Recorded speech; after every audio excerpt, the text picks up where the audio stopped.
Assalamualaikum. Kami dari SMP Sungai Raman. Hari ini kami akan menunjukkan 4 jenis ikatan asas. Yang pertama, ikatan silang. Berfungsi sebagai menguatkan sambungan antara dua batang kayu.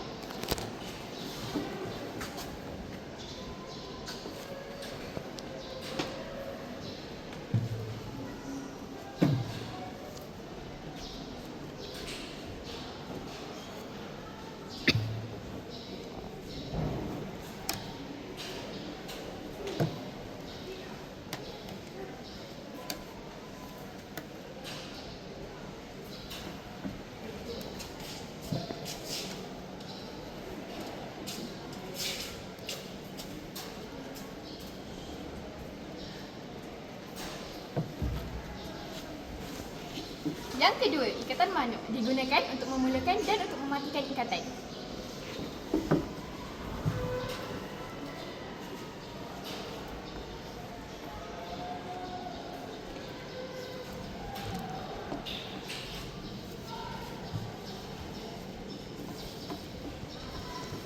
Yang ketiga, lilitan 2,5 belit. Ikatan ini digunakan di hujung tali pada pokok, batang kayu dan bot agar tidak terluka.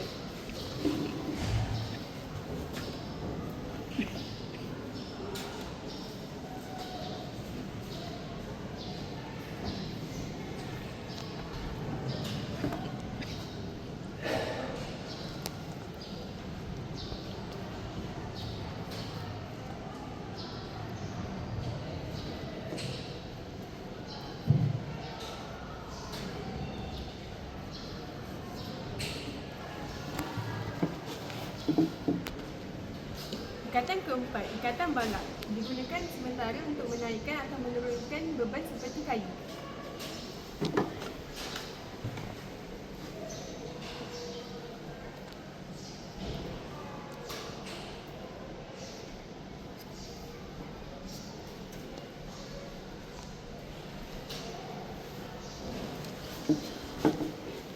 Sekian, terima kasih.